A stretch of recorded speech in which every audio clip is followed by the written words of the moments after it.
This episode of the Farm Traveler Podcast is brought to you by Midway USA. You might know them because they have everything you might need for shooting, hunting, and the great outdoors. And now they also offer over 30,000 fishing products across 118 brands. They've got meat grinders, the AR-15 parts, reloading equipment, hiking boots, turkey decoys, ammo of all shapes and sizes. And I have used them for ammo, and a bunch of my friends and family have used them too. And now, if you're into fishing, they have over 30,000 products, including brands like St. Croix, Humminbird, Millennium, and a whole bunch more. And thanks to the Waypoint Outdoor Collective, if you go to midwayusa.com, enter promo code WAYPOINT at checkout, you will get free shipping on your order. Again, that is promo code WAYPOINT. Thanks again for Midway USA for sponsoring this show.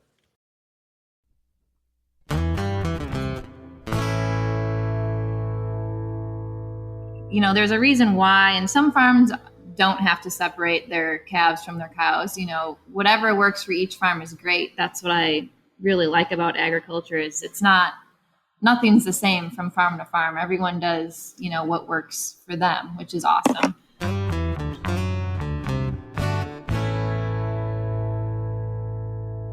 Hello and welcome to the Farm Traveler Podcast. I am your host, Trevor Williams, and today on the show, we have Tessa Pacion from Ludwig Farmstead Creamery. So Tessa has an animal science background. She worked with dairy cows in college, and now she and her husband are working at Ludwig Farmstead. And she's going to explain the whole process, you know, what homogenization is, what pasteurization is, and also how many times milk is checked before it is bought by the consumer. Newsflash, it's a lot, so it's always going to be safe no matter what.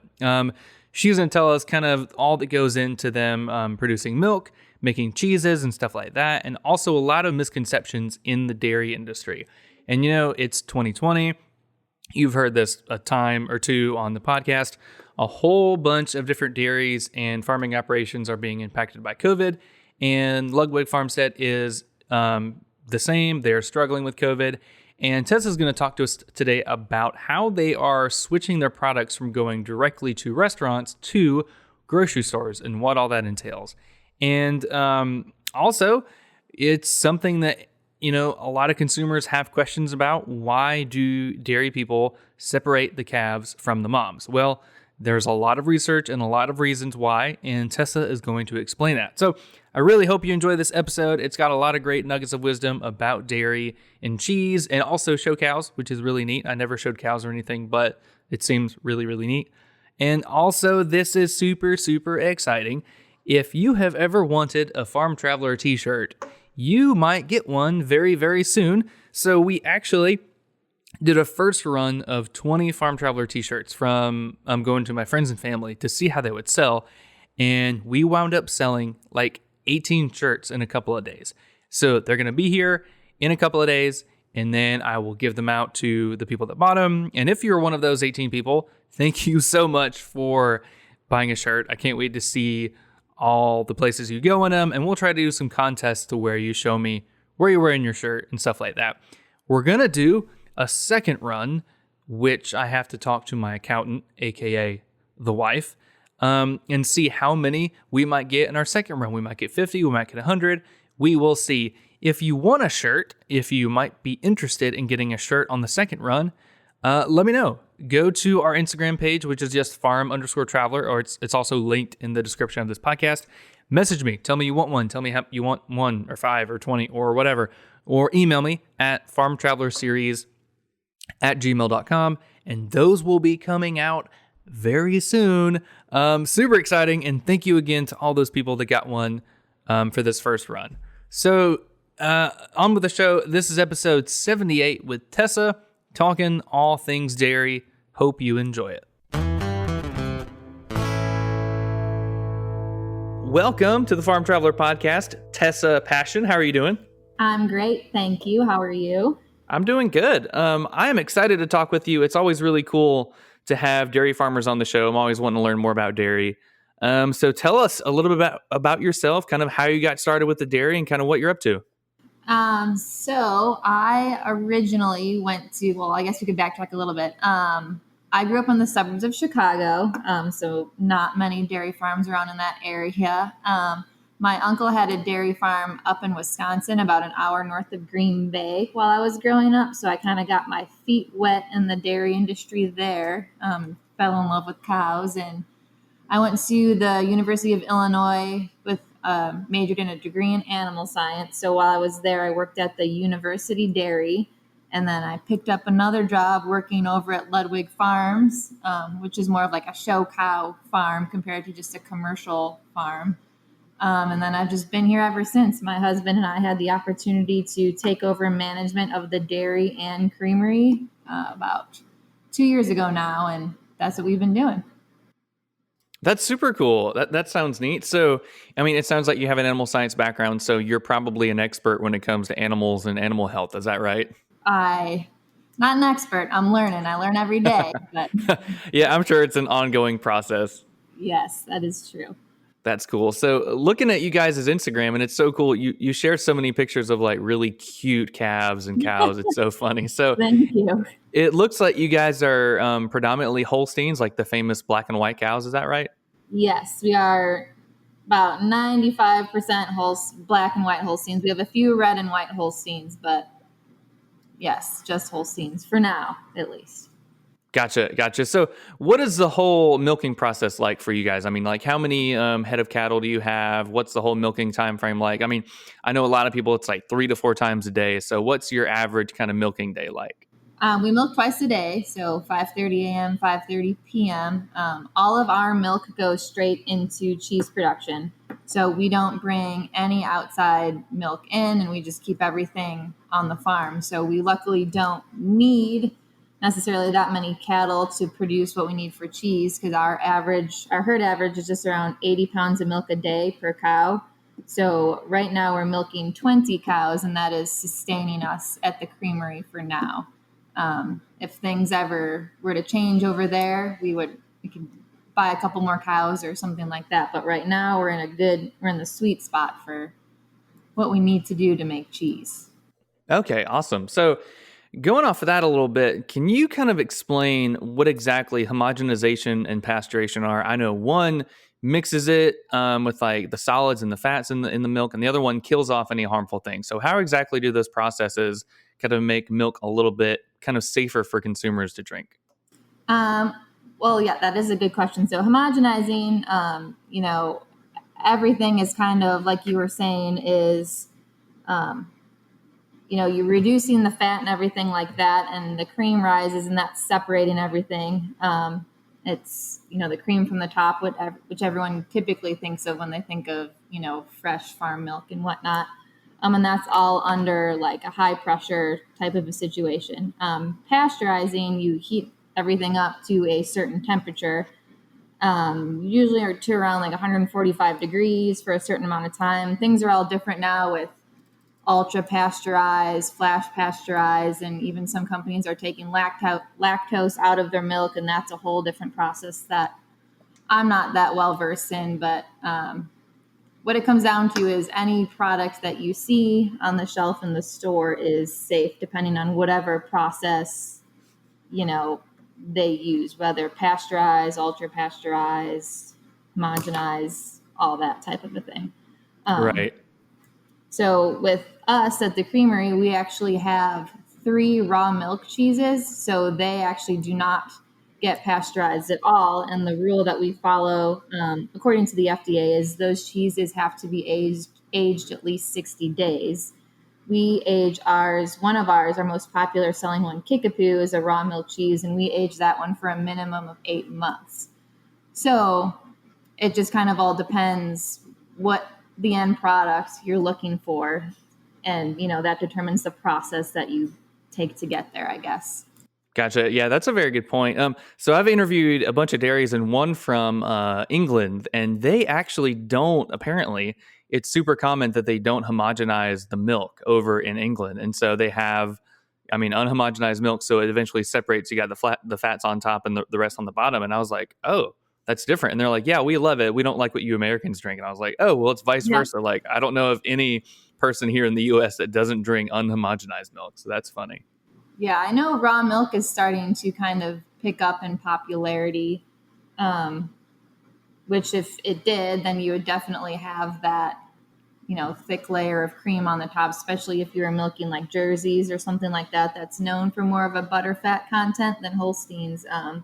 You would for sure get that thick layer. I occasionally put some milk straight out of our tank in my coffee in the morning, and that is super good. It's creamy, it's delicious, it's good, but if you don't drink it right away, you'll definitely get that layer right at the top. Oh, that's interesting. I mean, that's pretty fresh, I can imagine. So, I mean, that's a Yeah, good thing to take advantage of on your farm. super fresh, and I know where it comes from, so that's why I'm fine doing it. Exactly. So, how important is cow care on a dairy? Because I feel like of all the different farms and ranches in the agriculture community, I feel like dairy is the one that is often attacked with people that know nothing about agriculture. And they're like, oh, people don't care about animals, and they talk about dairy farmers specifically. But I mean, you and I both know a happy cow is going to produce milk, and cow comfort is to the utmost important, or to the utmost importance to you guys. So how important is cow care for you? Oh, it's huge. We have half of our barn is designed specifically for show cows. So they're in like a box stall pen on sawdust. And then the other half is in free stalls we bed with sand. So they get fresh bedding about once a week. We're always in there, making sure it's free of manure and pushing the sand around for optimal comfort, because when cows are laying down chewing their cud, that's when they're making milk. So they got to be happy in order to lay down and be comfortable. And we also have pasture access here too, so they get to be out there. We regularly my husband will go and mow the pastures to make sure it's, the grass is low enough for them, it's free of weeds and whatnot, and just things on like more cow care. The aspect of that, like we have our hoof trimmer come out at least twice a year. He does all that, and we have nutritionists to make sure they're getting their optimal diet, to make sure everything's functioning properly in their rumen. So they're taken care of better than I am. That's for sure. That's funny. Yeah, I bet they've I mean, to be a dairy farmer, you've got to keep all this data on them, right? I mean, how much they're eating, how much each cow is milking during their like after they give birth and all that stuff. So, I mean, you're constantly tracking all that information, aren't you? Yes, yeah. And each cow is completely different. So they all have their own unique personalities, and you can kind of tell when things are off, if they're not necessarily feeling good or if something's bothering them. You're around them enough where you can usually tell, hey, something's not right with Bernice. I need to go figure it out. And it's pretty easy, to nail it down and fix things when you know your animals, which is great. Gotcha. That makes sense. So we were kind of talking about this when we were emailing back and forth, that you guys also make cheese. So can you kind of explain the basics of how the whole cheese production process works on a smaller dairy like you guys? Oh, yes, I'll try. I'm not the head cheese maker, but I know a little bit. So we make cheese 3 days a week. So Monday, Wednesday, Friday, we pump the milk straight from our tank over to the creamery. Depending on one of my cats is attacking boxes next to us. Oh, Depending on what cheese she's making that day depends on how the rest of her cheese making schedule goes. So if she is going to make a cheese that needs to be pasteurized, then it takes a lot longer because she has to heat up our huge vat of milk up to that 145 degrees for a certain amount of time in order for it to be pasteurized. If she's doing one of our raw milk cheeses, that kind of changes. Like each cheese has its own recipe that she has in her mind that she follows. But what's kind of interesting about us is we have this big vat where, all the milk gets pumped into. She adds the cultures and whatnot, but the cultures and the curds are so sensitive for the first 45 minutes that she actually has to hand stir our giant vat full of cheese for the first 45 minutes before she's able to let our mechanical agitator agitate it for the rest of its process. So I think that's interesting and just unique to us that everything, we do the first part of it initially by hand just because we can't, we found that if we let the agitator mess with it for that first 45 minutes, it damages the integrity of the cheese. So That's unique for us. And then depending on if she's making mozzarella, we hand stretch all our own mozzarella. And then for curds, instead of having like a machine go through and, make the curd shape, we actually mill all of our own curds too. So our cheesemaker has some pretty strong muscles over there. I would not mess with her. I imagine. That's so cool. So mozzarella is my favorite cheese, so I'm super jealous that you guys make it. We'll have to send you some. Oh, deal. Stretch it all. It's great. You will not have a better mozzarella. Oh, it sounds like it. So does it matter? I mean, if you want to make like mozzarella or cheddar or anything, does it really matter what type of cow you're getting the milk from? I mean, does the fat in the milk play any role in it, or how, like, what's the kind of process there? People would like to say that Jerseys will typically be the best breed just because their butter fat content is higher. But we have found that with our Holsteins, we have a pretty high butter fat content for our herd. So it does not, at least for what we've been making, affect our cheese at all.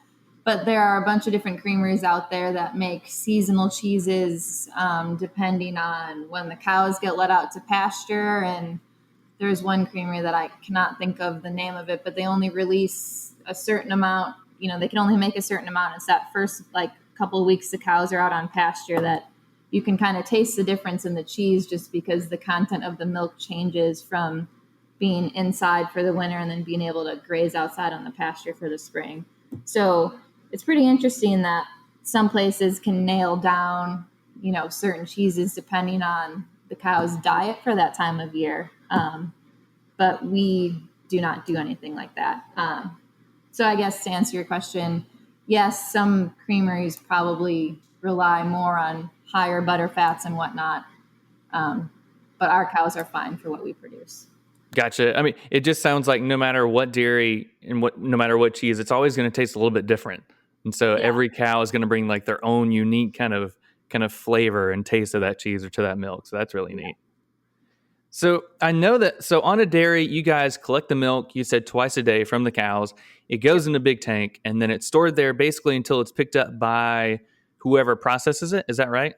Yep. A lot of farms, depending on the size of their herd and their tank, they'll have it get picked up every day. Some places will have it picked up twice a day after each milking or whatever it is.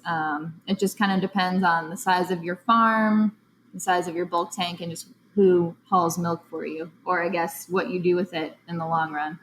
Gotcha. And yeah, and I know a lot of people say, oh, there's antibiotics in your milk. Well, you guys are checking once you're collecting it from the cow, once it goes into the tank, and once it goes into the truck, it's getting checked at every stage to make sure it's healthy. Is that right? Oh yeah, it gets checked. You'll have a state public health person that comes in randomly and he checks your tank for samples. Ours gets checked again once it goes over to the creamery. But we have a record here. And since we're so small, I do all the milking, so I know who needs to be dumped and who doesn't need to be dumped. But you can also run tests on the milk before you put it in the tank yourself over here to say, hey, is it clear or is it not clear? But we always have that double check over at the creamery when she pumps it over. And then we actually have another tester come out once a month and he analyzes our fat, our protein, and everything like that. So we test it often. Gotcha. And it sounds like it's a well-oiled machine. I mean, you guys know what you're doing and you're checking it each and every step to make sure that you're giving consumers something safe. And I mean, of course, you're putting this stuff in your coffee, so you want it to be super safe for you. I mean, so obviously. Yep. And if we were just a commercial dairy, it gets tested by the milk tester before he even puts it in his big truck, and then it'll get tested again once it gets to the plant. So there's many checks, before it gets to the grocery store just to make sure it's safe. All these checks and balances is such a good idea, and I think a lot of people don't realize them that they're there. So that's great. So what are the biggest misconceptions you see people have about the dairy industry or just about agriculture in general? I mean, I know that there's a lot of misconceptions out there when it comes to anything animal science related or animal ag related. So what are some of the biggest misconceptions you see out there? Oh man, where to begin with? I'm sure the list is pretty long. Well, I can say for the dairy industry, the biggest one is that when you separate the calf from the cow, that they're just, distressed for weeks on end. And, it's just this horrible traumatic experience. And that is not the case at all. Some dairy cows especially some are really good mothers, some aren't. Some will clean the calf off and, then you put a scoop of grain in front of them and they're like, ooh, food. And they go over to that and they don't even care. Or you have some that, will just look at the calf and be like, what the heck is that? And they won't even clean it off. Or occasionally you'll have the cow that'll try and kill their calf. So, there's a reason why. And some farms don't have to separate their calves from their cows. Whatever works for each farm is great. That's what I really like about agriculture is nothing's the same from farm to farm. Everyone does, what works for them, which is awesome. But, we separate the calves because they're born just like human babies without an immune system. So they could be born in a clean environment, but something either in the air or say, the calf's mom had poop on her tail and smacked her in the face or something like that. And then she's exposed to all these bacteria that can get that calf sick. So we like to separate the calf, put her in their nice, clean, sanitized, power washed hutch, and make sure we can have them get off to the best start that they possibly can. So that's something that, is frustrating to hear all the time. Like, you have your calves in cages and whatnot, but they're in there for a reason. We need to get them off to a nice, healthy start. And then once, they're healthy and happy and they have developed an immune system, then they go into a group home. It's not like they're separated forever. It's just to ensure their health. So that's something that always gets me upset. Let's see, what else can I think of? You always have the people too that, say, oh, the animals should be outside all the time. They should be able to be free. It's like, okay, well, our cows here have the choice to go inside or outside. And in the summer when it's 90 degrees, they want to be inside in the fans and under the sprinklers. They don't want to be outside in that. So a lot of people just aren't necessarily educated on where their thoughts are coming from. And I think that's something that we're trying to fix, hopefully, in the agriculture industry. We're trying. I'm happy that there's a lot more people, on Instagram and Facebook that are sharing their story. Everyone gets their fair share of activist attacks. I know I've had mine, but I'm happy that it hasn't stopped people from sharing, what they do and what they love. Yeah, that's awesome. And I think it's a key thing you're talking about, kind of the cows and their comfort. Like, people want to stay inside, like everybody wants to go outside, but of course we want to enjoy the air conditioning. And so cows are just the exact same. They want to be comfortable. And like you said, if it's 90 degrees outside, they're just going to stay near the air conditioning, near the sprinklers, near the fans. So in a lot of places they have access, but they just stay inside because they're more comfortable. So that's a great point. I love that. So we were talking that you also have a lot of show cows or show dairy cattle. So that is something. So I was an FFA growing up, and we weren't one of those programs that had show cattle. So what can you tell us about your show cattle? What's the whole purpose of it, and what's the whole process of getting your dairy cattle ready for a show? Well, they are very spoiled to start. They get washed at least once a day. It all just kind of depends on what age of cow that you have that you're getting them ready for show. You definitely want them halter broken, which you can never have enough practice walking them around on the halter, because you can have the best cow on a halter, and then when it comes to being in the show ring, she just won't walk, which can be the most frustrating thing to see. But it just, I guess for like heifers and calves and stuff like that, you want to make sure it just kind of depends.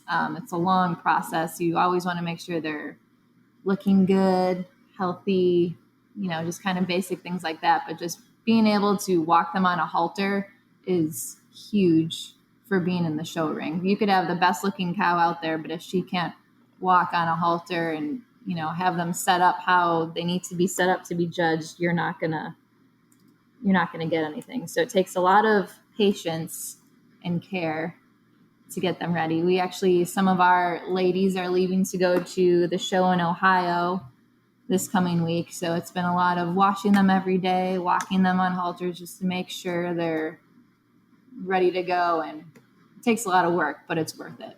Oh, I can imagine. So, what exactly are the judges looking for? I know it's things like kind of the appearance of them, how their health looks, how their udders are, especially for dairy cattle shows. So, well, I mean, what are some like physical things that those judges are looking for in your cows? They're definitely looking at their udder for cows that are already producing milk. They like a nice straight back. They call it all their dairy qualities. So they look just to see the overall strength of the cow. You can tell a lot by their feet and how they stand, how their hips are in relation to their pins, which are those two bones like that you see on either side of their tail.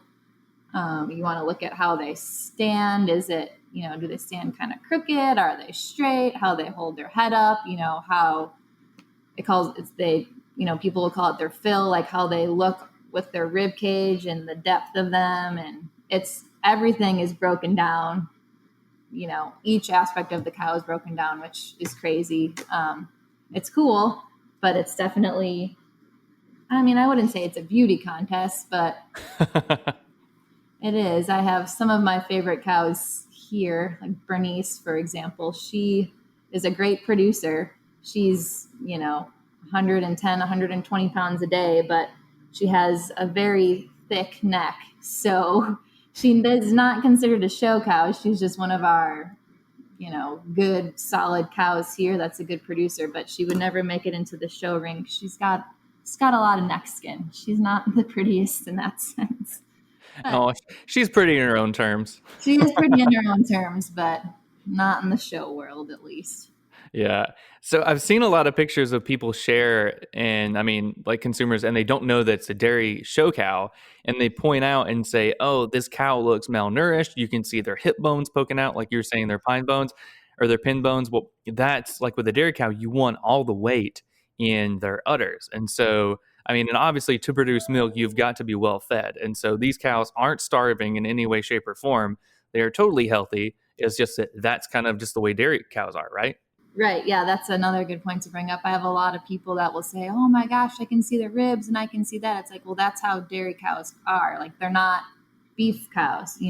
Beef cows will put all of their energy into getting fat and putting muscle on and, a meat product. And dairy cows, they put all of their energy into producing milk. So it's completely different. And not a lot of people understand that, they're definitely not skinny and malnourished. That's just how they're built. It's almost like comparing a pit bull to a greyhound. They're both dogs, but they definitely don't look the same, and they're not meant to look the same because they're built for different reasons. Gotcha. That's a good point. And yeah, that's something that if you're kind of looking at a distance, you see it, you might get a little outraged. But once you do research, you're like, oh, that's perfectly fine. So I should leave it to the experts. Right.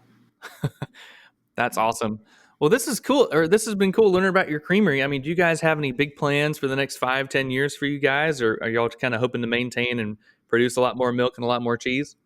We are definitely hoping to maintain. COVID has kind of put a pause on us just because a lot of our cheese was in restaurants, and just them kind of either closing or operating at not full capacity. That has not been helpful here. So we've shifted a little bit and are focusing on grocery stores more. So, and I'm not sure if you're familiar with our area at all, but we're in Schnucks. It's a grocery chain around Central Illinois in the St. Louis area. We're in a couple other local stores around here, and we're pushing to break more into like the Chicago and Indy areas. We do really well with the farmers markets around here. We originally planned on having farmers markets on the farm this summer, but that unfortunately was not able to happen. So ideally, unless another pandemic happens next summer, we plan to do more on-farm events, because we do a lot of tours here too, where we'll show everyone the farm side, we'll let you milk a cow, feed a calf, and then we'll go over to the creamery and we'll hand stretch mozzarella for you, so you get kind of the whole experience when you come out here. But we weren't able to do a lot of those this year just because of everything going on. So hopefully next year things get figured out so we can have more people out here and tell our story is the plan. Yeah, that's a good plan. Yeah, I hope things kind of get better. And that's so cool that you do farm tours. I've heard a lot about people doing various farm tours, whether they're a dairy or ranch or they just or like an orchard or something. And it's great that consumers can go there and see exactly what's going on behind the process. So, I mean, whenever you guys were doing that, did you see any like aha moments from anybody that was like, "Oh, now I understand what a dairy is"? Like, did you have any moments like that? Yeah, there are a lot of people that were like that. And what's kind of unique about us is since we are small, all of our cows, they do have numbers, but they also do have names. So I know all of their names, which a lot of people are like, how can you tell the difference? They're just, they're just black and white. I'm like, well, I mean, I get that, but you can tell the difference. I know it might not be easy for a lot of people to see, but they're different. And I'll rattle off all their names. And that just, you can tell that not a lot of people really realize that farmers do care about their animals, and we know who they are, and we like working with them every day. Otherwise I wouldn't be here every day, twice a day, when it's cold outside, when it's raining, when it's 90 degrees, all of it. I wouldn't be here if I didn't love it. So it's nice to show people that we do care, and we're not just, everyone thinks that we're just in it for the profit, or, animals are just commodities, and that's just not true. Yeah, that's such a good point. I mean, anything in agriculture, you're not getting rich. And so, I mean, you're in it because you love it. You love the industry. You love working with cows. So that's awesome that people are kind of seeing that and they're relating to it. That's good to hear. Yeah, And it's nice. I've had a couple people with just some of the pictures that I post on our Facebook and Instagram. They'll check in and they'll be like, "Oh, how's Chewy doing?" or "How's this?" And that makes me happy that people, are following along, and they're, happy to see the happy animals that I post all over our yeah. Facebook and Instagram. Oh, that's awesome. And before I forget, so you said that most of your cheese was meant for restaurants, and so you guys are slowly trying to get into supermarkets. What's that transition like? I mean, do you have to make sure you probably have to package it differently? So what's that whole process like of going from mainly to restaurants to also including supermarkets? Um, when we were selling to restaurants, we would typically sell like by the whole wheel. So the restaurant can kind of cut it how they want. And, depending on what they were doing with it, either cheese plates or whatever, they could kind of, cut it down that way how they wanted. When we're selling to grocery stores, everything is by like a cut. So it's just packaged by each, like, depending on what cheese it is, either a 4-ounce or a 5-ounce wedge of cheese, or a little ball of mozzarella or whatever you have. So we do a lot more packaging of individual cuts now. But luckily we were in a decent amount of stores or, little cheese shops around here where we knew what we were doing. Now we just had to do it at a bigger scale. So, I mean, Right. yeah, we're figuring it out. There you go. One step at a time. I guess all Yeah. about kind of scaling up. That's awesome. Well, if we're ever in Illinois, if we're around Chicago or Indy, I'll be sure to check out and see if you guys stuff are in supermarkets, and I will buy it. That's awesome. Yeah, or we're just 2 hours south of Chicago, so you might as well just come on down and get the whole experience. Oh, heck yeah. Even better. Even better. See the cows, see old Chewy and all the other cows, and I'll get to know them by name. Yeah, I can have you milk a cow and everything. It'd be fun. Oh, deal. I've actually only ever milked one cow. And Really? it was when I was doing my student teaching in Pensacola, Florida. And I was at an ag program, and we had, I think, 3 cows, and one of them had mastitis, I think. And so we were trying to like help her get through that. And Mm-hmm. I milked her. I was like, oh, well, this is fun. Luckily, she didn't kick me. So that was great. Yeah. So it was a good time. Yeah, that's another thing that's kind of fun about the tours is when I'm always like, okay, do you guys want to milk a cow? Some people are totally for it, and some people are just completely freaked out. And I always pick the tamest cow, the one that, because we feed them grain while they're being milked. So half the time they just are more concerned about eating than what's going on. And a lot of people just have the idea that you have to like yank on them to get milk to come out. And I'm like, no, you don't have to do that. And once people figure it out, they're like, oh my gosh. And you can tell it's kind of, they get excited when they do it. So that's fun. That's something I really like to do, because then when people will see our cheese in the store, they'll be like, oh my God, I milked a cow there. That's so cool. So I'm just trying to build the connection from product to farmer with the consumer is what I'm trying to do. Oh, stuff. absolutely. And then, I mean, there's no telling how many people they tell after that, like, oh my gosh, I went to this dairy and I milked a cow and it was the coolest experience ever. You've got to buy their products. And I can like tell you what cow it came from. Like, there's Yeah. no telling how many people they're telling. So that's really neat.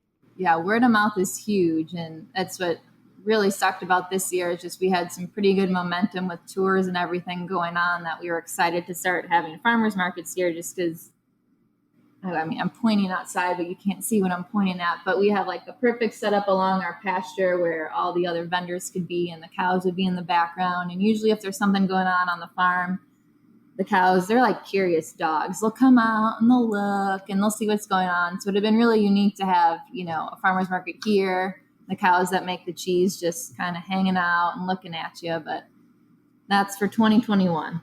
There you go. Yeah, I hope things kind of blow over and everything's back to normal in 2021. So we'll see. Hopefully. Well, Tessa, this has been awesome learning about your dairy, cheese, dairy cows, and really pretty much everything dairy. This has been awesome. Yeah. So if people want to follow you, you've got a really cool Instagram. If people want to follow you and see what you're doing and learn more about dairy, where can they go? My Instagram is Ludwig Farms_Tessa is where you can find me. Gotcha. We will link all that stuff in the description for this show. Well, Tessa, thanks again for being on. We'll have to touch base soon and kind of hopefully in 2021, whenever you guys are doing the farm tours and everything and see how you guys are doing. But best of luck and thanks so much for being on the show. I hope so. Thanks for having me.